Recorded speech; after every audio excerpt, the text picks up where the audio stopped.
Everything is happening through these screens. How are we getting the most out of that person? I want to see this thing grow long term. Amazing story. You have such a unique perspective on that. Schedule a 2-week vacation.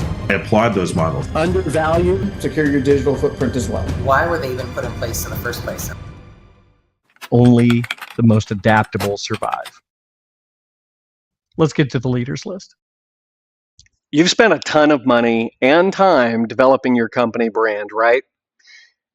Then you find out the social media channels that you're using to communicate that brand aren't built for companies, they're built for you.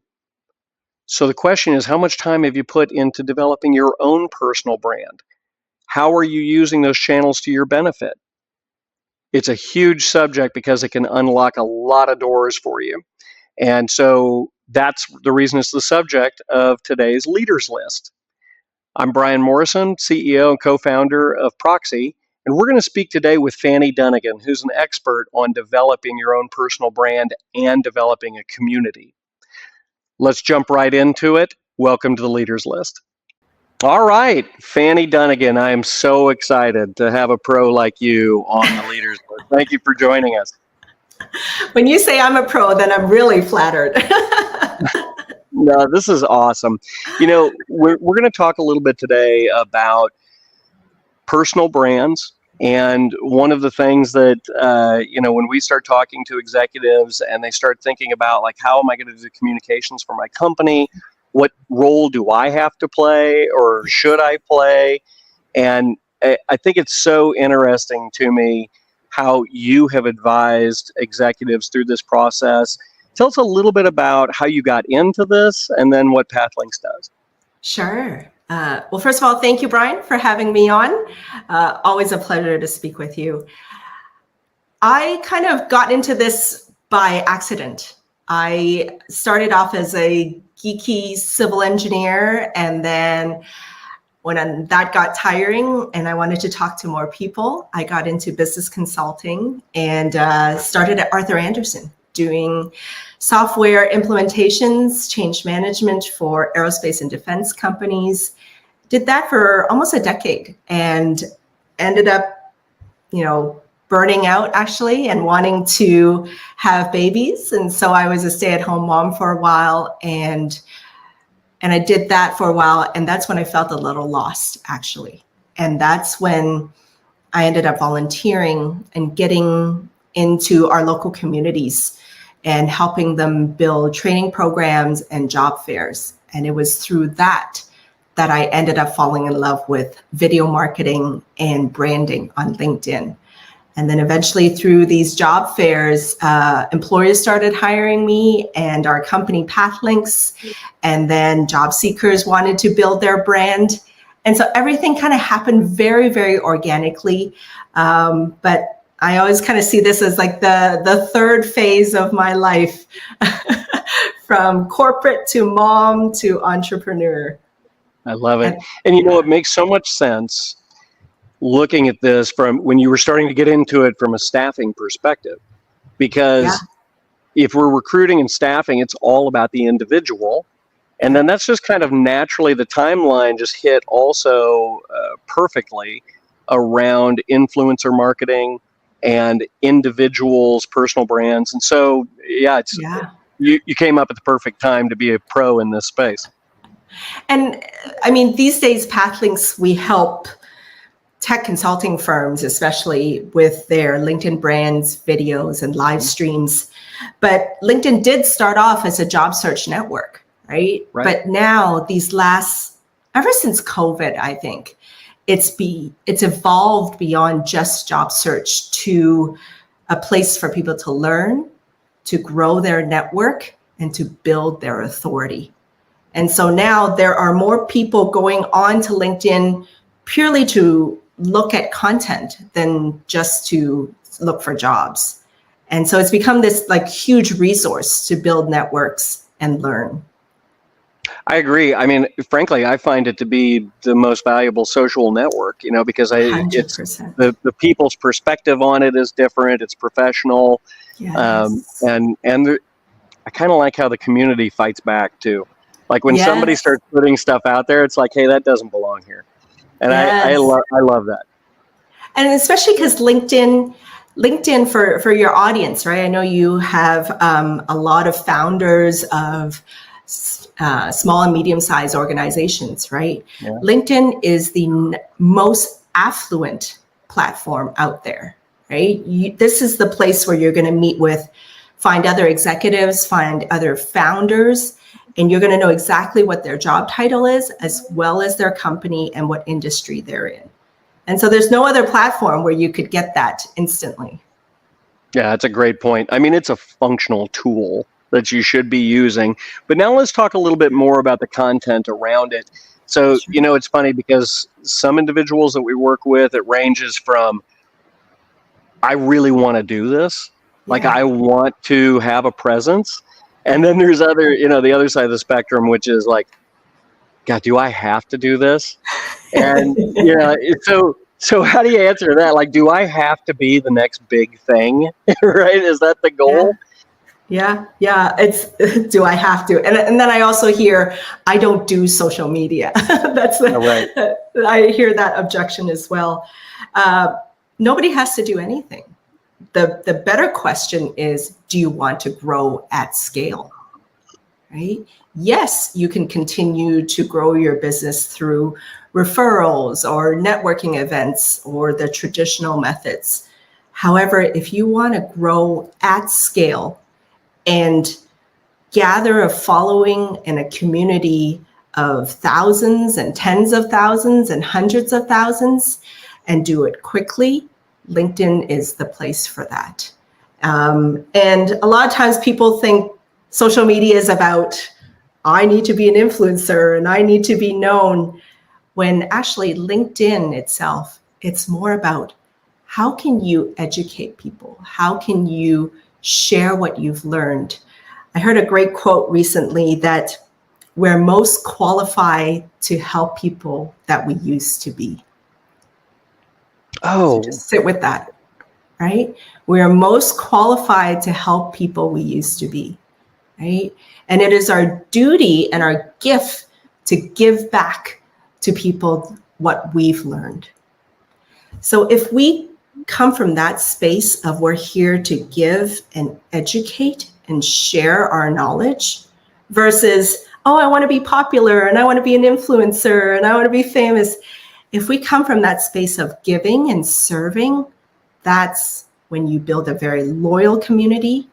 And once you have that loyal community, once you have that attention, right? Attention is the new currency, okay? Once you have that attention and the loyalty, then whatever you say and advocate for, whether it's your own business or a product you're pushing or a service you're promoting, then you've already built that trust. And we buy from people we know, like, and trust. yeah, that's fantastic. The interest in making an impact with others is such a good foundation, right? I mean, starting from a place of giving back, as opposed to 100%. kind of like those people who say, well, I just want to be famous. Really? Why do you want to be famous? But And the people idea see right of, through that. they People do, will right? always see right through that. Right. So the idea of collecting a following that you can keep giving to, and then the community starts to give back to. I think that's one of the best things about it is, you know, when you start to develop your own personal brand, you find your position where you belong and where you should speak. And then that allows room for other people also. And so it's a cool way to start to build that community around a philosophy of giving 100%. back. And I'll share a stat with you and your audience, Bryon, and that is, especially if your audience and your founders are in B2B, right? Yeah. 95% of B2B customers are not ready to buy. Only 5% are ready to buy immediately. Mm-hmm. Right? So those 95% of people that are not ready to buy the software or the service or whatever it is you're doing, our job is to nurture that and build the community around that so that we stay top of mind. And when we're top of mind, when they finally hit that pain point or they have that problem, they will think of your company first because you were top of mind, because you kept on dripping posts into their feed. Can I give an example of that, Bryon? Please. Yeah. So I got connected to a wonderful woman, a real estate agent of all people, right? And when I met her, I had no desire to sell my house. In fact, that was going to be my forever home. And so we just connected purely based on friendliness and respecting each other's work, right? But she was always posting stuff about the latest real estate news and how she was changing the industry and all that, right? And so she was always top of mind. And then lo and behold, when COVID hit and we needed a different configuration in our house, and both my husband needed offices, right? I thought of her first. And then she got my business. There's tons of other real estate agents out there, but she was top of mind. And because she built trust with me, basically every week I see a little post of hers. And I never needed to buy, but by the time I had that problem, she was the top real estate agent in my mind. And that applies to everyone and all services. It does. And what you're doing is you're creating there's degrees of engagement, right? Now, we always think about degrees of engagement in digital. Like I have impressions, I get engagements, I keep moving down the funnel. But there are degrees of relationship. So if I see it every once in a while, that's one part of it. The second level is when I actually connect with somebody like you're talking about, and then you start to understand each other, and then you ask questions of each other, and there's an exchange of knowledge, and you keep moving through a funnel of relationship. Yes. And so that's a great point. It's a perfect example. And it usually takes about 11 pieces of content before somebody takes an action on something, right? We live in a very busy digital world. Our feed is just constant, right? But if we see something 11 times, then, if we're at a point where we want to do something, even just to connect with someone, or just to send them a message, that's when we'll take that action. So it takes time. Interesting. It takes patience. Well, it does take time and patience, and that's really hard for some people to understand. So let's just talk about how would you get started? If I came to you and I said, okay, look, I get it. I know the benefit to my customers. I know the benefit to my staff, which is also something that's forgotten, is that if you are communicating consistently, your staff sees that and they understand your vision and your desires and what you want to try and achieve as an organization. Right. So let's say I've got all that down, and then I go, Fanny, how do I get started? Yeah. Well, number one, you got to define your unique brand, right? Yep. And a lot of times we think as long as we post on the company page, that's good enough. And I'm talking to all the founders in your audience there. But we buy from people. We don't buy from logos, okay? Unless you're Prada or Louis Vuitton, okay? But in the small and medium-sized company world, we buy from people, right? And so all the founders out there, the leaders, the sales professionals that are in your audience, creating a great personal brand is your core foundation. And it's made up of 4 components. This is what I've found to be effective across all platforms. Number 1 is, what is your expertise, right? What are the 3 topics that you want to be known for? And it can, obviously, a lot more than 3 things, but pick 3 to start with, right? So you could be a project manager. And so your topics is project management, resource planning, and a software, let's say, right? And so define 3 topics that you are an expert in and that you can create content around. So that's number 1, your expertise. Secondly, it's your values. If you were to sit down and list out 3 of your values, what would that be? Is it creativity? Is it responsibility? Is it leadership? Is it competition? Whatever that is, right? Because the expertise tells people what you do. The values tell people who you are and what you stand for. Okay. And then thirdly, ask yourself, I like to use the Clifton Strengths Finder. It's a great tool. It's like $20. You get your top 5 strengths. And in there, you'll get a report that tells you exactly where your strengths are. And this is like, you're good at it even if you're grumpy and tired that day. Those are the skills that are like innately in you, right? Yeah. And then fourthly is your interests and hobbies, right? This is what will make you interesting. Are you an avid golfer? Are you a tennis player? Do you like to knit? Do you listen to podcasts? Are you a book reader? You like to go to the opera or whatever it is, right? You like hip hop. And so with those 4 components, you can create endless content. What you know with your expertise, what your values are, your strengths, and then your interests. And the way that gets distributed across your content is approximately 55% of the time, you should be talking about your expertise. And then 15% around your values and stories, 15% around your strengths, and then 15% around your interests and hobbies. And that way you become this 3-dimensional, deep, well-rounded person to your audience. So that's where I usually start, is I would sit down with the client and then we work on defining those 4 things. And then that becomes the core of what they'll talk about, whether it's a video or blog or their website, all that stuff. Right, that just becomes the tactics and the channels that you add on to that, but the core is consistent. Exactly.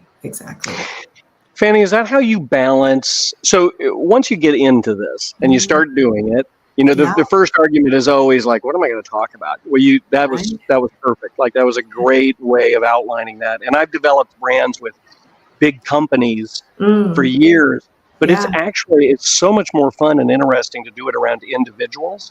Yeah. And then identify how those ladder up, to companies. And how they can work together, because it is, you know, a big brand is a collection of humans. Yeah. And so you have to figure out how they work together. Yes. So the first problem is always like, what am I going to talk about? And then the second thing you start to see is you want to keep tweaking it. You want to keep improving it. You want to keep innovating. But the number one rule of brand is to be consistent. And have consistent messaging also. Yeah. How do you balance that? How do you balance that with your clientele? Because I know you're moving them beyond the obvious and you're getting them into more advanced work. How do you keep that innovation and freshness going? First of all, I tell them consistency trumps frequency. Okay. So I tell them I rather they commit to saying, I will always post on Tuesday mornings at 8 a.m. every single week. I rather they do that and stick to it than one week they're posting 5 days a week, and then another week they're quiet, and then another week, one off here, one off there, right?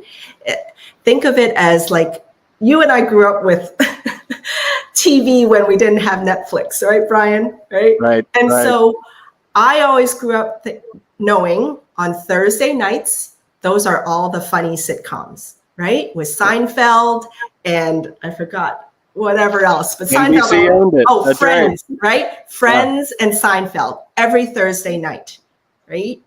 And so same thing. Think of your content as that. Every Tuesday morning, you're going to post something around your expertise, values, strengths and interests, right?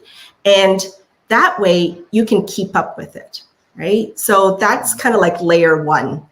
Pick something that you're comfortable and you can stick with it. Now, if you have a team that supports you, then you can start to define things. You can say, every Tuesday, I talk about my expertise. Every Thursday, I tell a story. And then maybe every Friday, we do something fun, like #Fun Fridays. Right? So you could do that and increase your frequency with a team. But as a founder or leader, I think at the very, very least, commit to Tuesdays in the mornings, because that's also a really great time for people to see posts. A lot of surveys have said Tuesdays and Wednesday mornings are a great time to post kind of like your pivotal pillar kind of content, the content around your expertise. Yeah. Yeah. Well, I love the point about consistency, though, because that is how you start to develop a community or a core follower group, because they start to expect it. And a lot of, it's when you're getting started, like there's this amazing moment between you think like, okay, well, I'm doing that. And I did it 3 times, 3 weeks. I did Tuesday at 8, like I was supposed to. Yeah. How long does it take before you start to feel that effect of like there are real followers? How do you get over that hump? Yeah, I think minimum 3 months. And then within probably a year, that's when you really have that network, right? So minimum 3 months, because you're just getting your feet wet. You're trying out different things. You're not quite sure what resonates with your audience versus what doesn't. And if I may, I do want to kind of stress there's also 4 purposes of content, which ties directly to those 4 ways to define your brand. And that is, number 1, you educate people with your expertise, right? You give them 3 ways to improve whatever, 5 best practices to do this, 7 mistakes to avoid when doing this, and so forth. Right? So number 1, you educate your audience. Number 2, you inform your audience. So like if you're going to a webinar or you're hosting a webinar, you're going to be at a conference, right? You're informing them of a date, a time, and then the topics, right? So that's number 2. Number 3 is you inspire them. And this is where you're talking to people's hearts. Right? Education and information, you're talking to people's heads. Number 3, inspiring is when you share a story, right? So one of my really popular posts recently is I talked about my struggles of trying to juggle consulting and motherhood and how I decided that wasn't for me. And I decided to be a stay-at-home mom for a while, right? And so that doesn't necessarily showcase my expertise or anything, but it creates a connection with the audience, right? And so that's building trust, right? And so any kind of inspirational stories really resonates with people. And then 4thly is you entertain them, right? That's where you can weave in your hobbies, right? We could be talking about, well, I remember a show that you and I did, Bryon. We were talking about chief of staffs, right? And we got into it about the West Wing, right? So we tied the concept of the chief of staff to a TV series, right? So you're using an entertaining way to talk about something around your expertise, right? And we totally geeked out over that on our show. We did. I still remember because we had just done a piece on everybody needs a Leo. Because of the chief of staff. It was so good. Yes. So that's you talk to people's heads with the expertise, right? In your case, it was the benefits of having a chief of staff, right? But then you entertain them by telling it in a unique way. And we did it through the West Wing analogy. Right? So that's how you can kind of like customize what you might say and then put it into those 4 buckets. That's perfect. How do you, there's a point in this where people go, yeah, but like I got to do business, right? Yep. And so how do you monetize this, or how do you, when does the commercial aspect overtake the entertainment aspect? Yeah.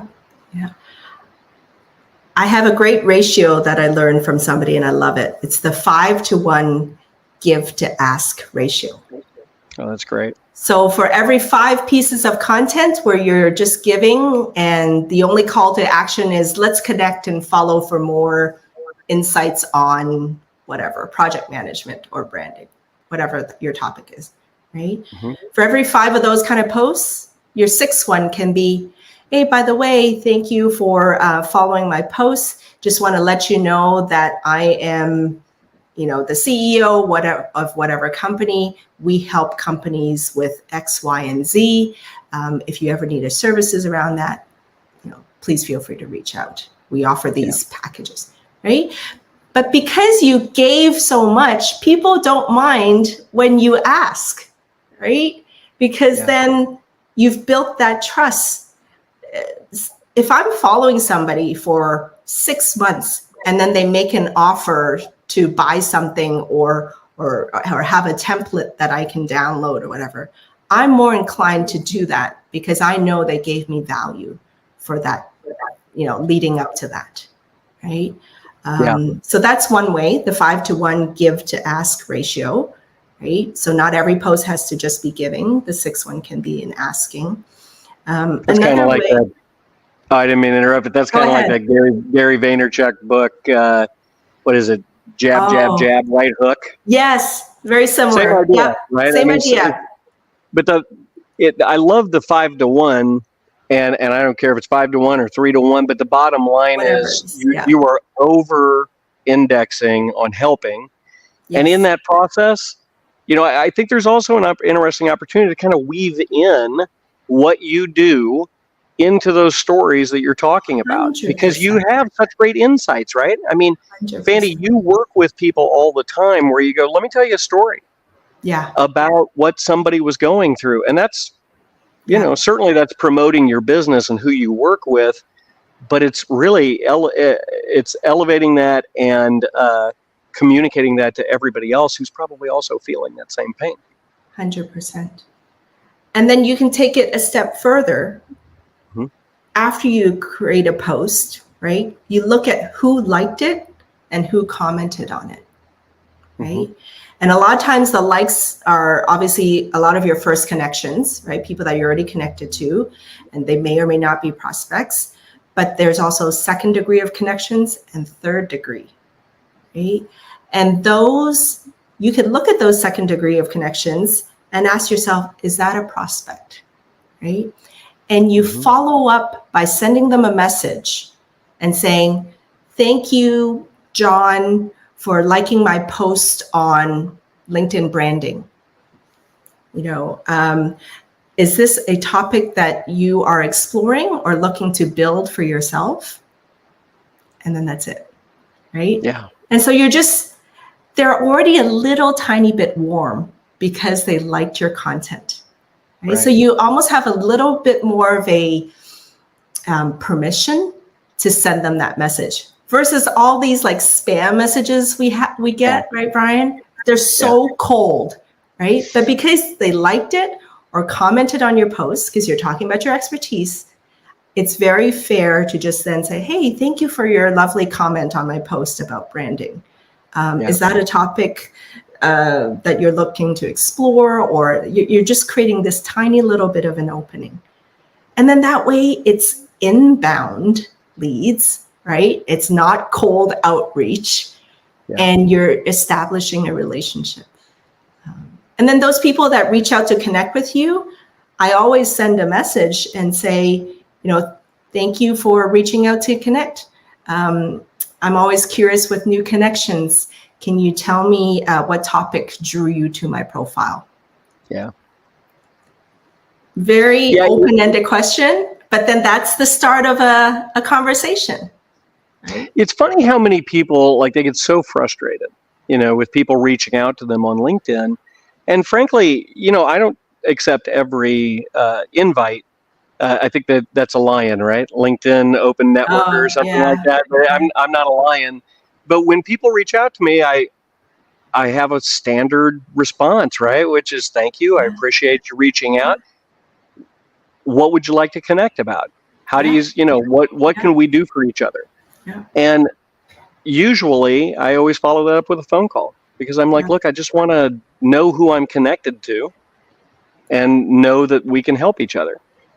But as soon as you start getting frustrated with it, it's like, well, you just have this amazing tool in front of you. Why wouldn't you just make connections with humans that could potentially matter?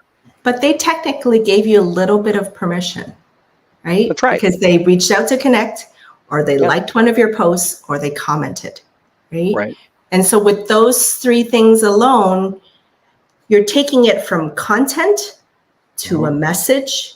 And then once you get a little warm through a few messages, then you can take it to a phone call.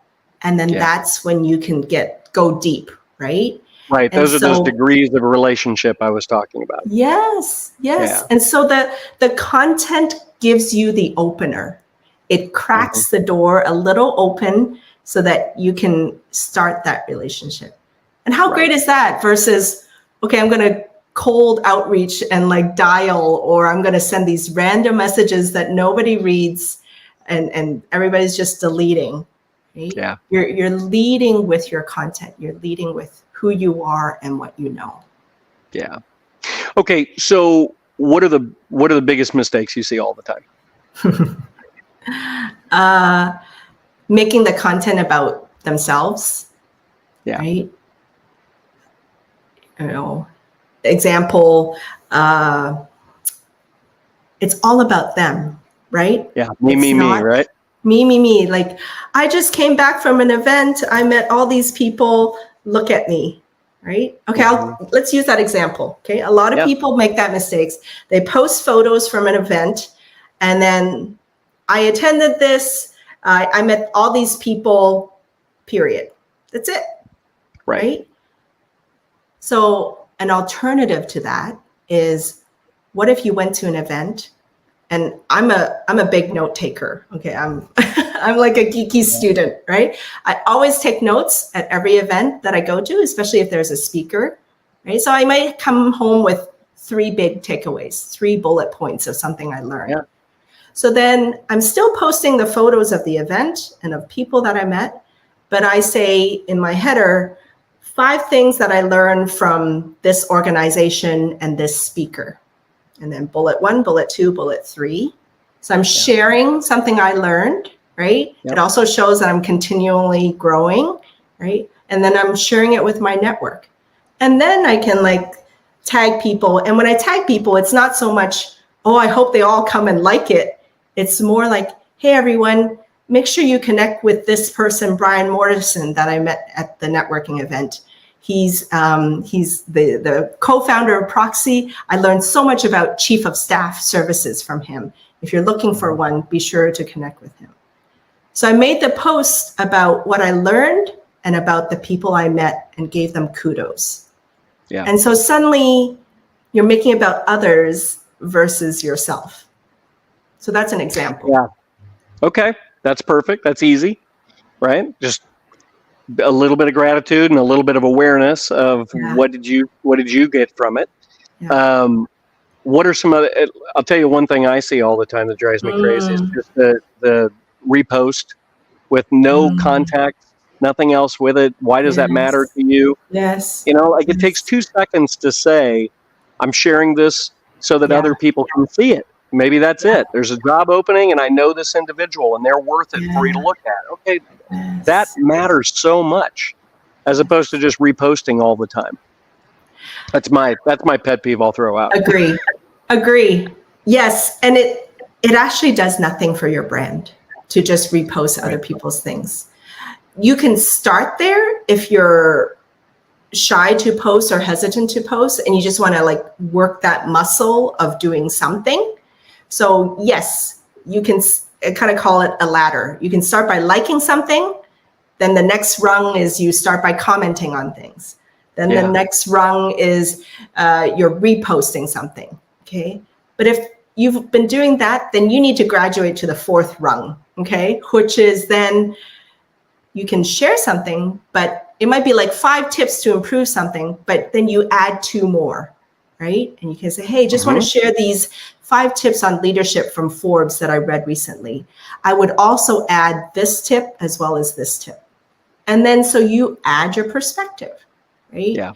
And then the 5th rung is then you start to create your own posts, right? And you can say these are the 5 things of leadership that I want to share and that I've learned over my 2 decades as a management consultant, right? You see how you can sneak in a little, little plug, right? And then, but then you end with, what else would you add, right? That's a common thing that's a common mistake. People post and then they don't ask of their audience. So a tip here for your audience, Bryon, is post something and then end with a question, right? What else would you add to this list? What else do you think? Comment below. You know what I love about that, Fanny, is the tactic of saying, if it's a list, what else would you add to this list? That's very definitive and simple for somebody to look at and understand how to comment on it. I make this mistake oftentimes where I'm like, what do you think? It's too open-ended, Too broad. you know, and I do have a really good community of people who they're smart, and so they add to that, and it's great. But I often catch myself going, I should have been more descriptive of how they can get engaged, and that lets people who aren't as comfortable do that as well. Yeah. And another, and you can alternate. You can ask for longer answers one day, and then another week you can say, of my 5 tips, which one resonated with you the most? And then people can say, oh, number 3, number 4, number 5, and then so forth. Right. So it's still that's one of your best strengths, Fanny. Is I think that's so natural to you, because you really are interested and curious, and so you do a great job of drawing people into that. But you don't have to be that. Doesn't have to be one of your 5 strengths on Clifton, your Strength Finders, right? I mean, you can build that muscle of curiosity. Yes. And if nothing else, just think of these things as frameworks, right? They're just the 5 things to remember when I'm posting, right? A headline, a body, a call to action, and then maybe like a question, right? To engage your audience, right? So if you're not, I'm a relator, right? To your point, I'm a relator and includer for my Clifton strengths. That's why I'm always like, I want to include people. I want to ask them what they think, right? Yeah. But if you're not like that, that's fine. Just remember that those are the ingredients of a good post, right? Yeah. That's awesome, Fanny. Yeah. I mean, understanding those formulas is the basics. And then after you've done that for a while, you'll find your own place, and you'll create your own, custom elements that really make you who you are. And that's the beauty of a personal brand, right? You're the one who gets to define that. And the ultimate benefit for your audience, Bryon, I think, is for all the founders out there, right? When you create content, you're going from trying to go out and reach out to people, which is such tremendous effort, right? Versus you're putting out content and then people come to you naturally, right? They're warm.